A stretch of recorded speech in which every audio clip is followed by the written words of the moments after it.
শাফিন, গতকালকেও এখানে কিন্তু কোমর পানি ছিল। এই কোমর পানি মারিয়ে মানুষজন আসলে তাদের ব্যক্তিগত দৈনন্দিন যে জীবনের কর্মকাণ্ড সেগুলো করেছে। রাতেও পানি ছিল নিম্নাঞ্চলের যে বাড়িগুলো রয়েছে, অর্থাৎ এদিকে চরের খুব কাছাকাছি কিংবা দ্বীপচরগুলোতে আবাদি মৌসুমে আসলে অস্থায়ীভাবে কিছু গ্রাম তৈরি হয়। সেই গ্রামগুলো মূলত পুরোপুরি তলিয়ে গেছে এবং একই সঙ্গে চরের যে ফসলি আবাদ, শীতকালীন সবজি সহ শুরু করে এই মৌসুমে খুব বেশি বাদামের চাষ হয় এই তিস্তার চরে, সেই চাষাবাদের চরের জমিগুলো কিন্তু ডুবে গেছে। গতকালকে রাত 9টা পর্যন্ত এখানে বিপদসীমার 33 সেন্টিমিটার উপরে পর্যন্ত পানির প্রবাহ ছিল এবং পরবর্তীতে সেটি আসলে পানির প্রবাহ কমে যাওয়ায়, অর্থাৎ ডালিয়া পয়েন্ট যেটি আছে লালমনিরহাটের ডালিয়া পয়েন্ট, সেখানে তিস্তার যে বিপদসীমা রয়েছে বিপদসীমার প্রায় 45 সেন্টিমিটার নিচে পানি নেমে এসেছে, যার ফলে তিস্তার উজানে তিস্তার ভাটিতে যে অঞ্চলগুলো রয়েছে অর্থাৎ রংপুর, গাইবান্ধা এবং কুড়িগ্রাম, সেই জায়গাগুলোতে কিন্তু আস্তে আস্তে পানি কমতে শুরু করেছে।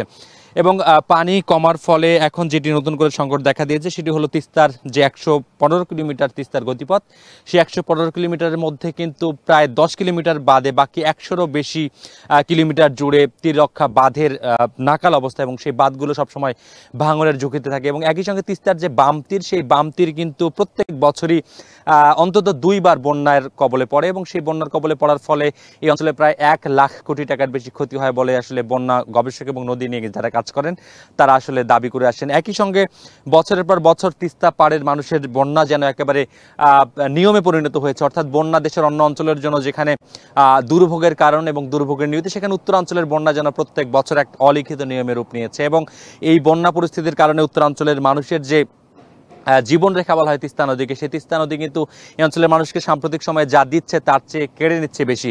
এবং ইতিমধ্যেই রংপুরের গঙ্গাচড়া যেটি রয়েছে উপজেলা, সেই গঙ্গাচড়া উপজেলার 9টি ইউনিয়নকে কিন্তু স্পর্শ করেছে তিস্তা নদী। এই 9টি ইউনিয়নে প্রত্যেক বছরই বন্যা লেগে থাকে। একই সঙ্গে কাউনিয়ার একটা বড় অংশ কিন্তু তিস্তা অববাহিকার পাশ দিয়ে একটি জনপদ গড়ে উঠেছে এবং সেই কাউনিয়া দিয়ে এই তিস্তা নদী আসলে গাইবান্ধার সুন্দরগঞ্জ হয়ে মিশেছে কুড়িগ্রামের ব্রহ্মপুত্রে। এবং সেই জায়গাগুলোতে আমরা যখন দেখি যে তিস্তা পাড়ের মানুষদের যে দৈনন্দিন কর্মকাণ্ড সেটি কিন্তু মারাত্মকভাবে ব্যাহত হচ্ছে। এবং পানি বৃদ্ধি পাওয়ার সাথে সাথে আমরা দেখছি গত কালকের যে ভোগান্তির যে একটা বড় হতাশা ছিল যে বন্যার পানি যদি আরও অধিক মাত্রায় বৃদ্ধি পায় তাহলে কিন্তু ভয়াবহ বন্যা পরিস্থিতির সৃষ্টি হতে পারত। তবে বলা যায় যে শেষ মুহূর্তে একেবারে বড় একটি বন্যার কবল থেকে মুক্তি পেয়েছে রংপুরের মানুষ। এবং আমরা দেখছি যে রংপুরের প্রায় 5 জেলার 1 লাখ মানুষের পানিবন্দী হওয়ার খবর আমরা গতকাল থেকে পাচ্ছিলাম নানান মাধ্যমে। এবং সেই পানিবন্দী হওয়ার খবরগুলোতে আমরা দেখছি যে প্রায় 40,000 পরিবার এখনও পানির নিচে না থাকলেও তাদের বসত বাড়িতে পানি উঠেছিল এবং পানি নেমে যাওয়ার ফলে তাদের যে বাসা বাড়িতে ফেরার যে প্রস্তুতি সেটি শুরু হয়েছে।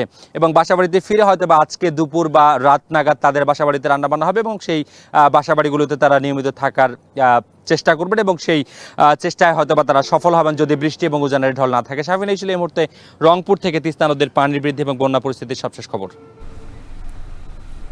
রংপুরে বৃষ্টিপাত কমায় তিস্তার পানি কমতে শুরু করেছে, বন্যার পানি নামতে শুরু করেছে লোকালয় থেকে, জানাচ্ছিলেন সহকর্মী মোকাররম হোসাইন।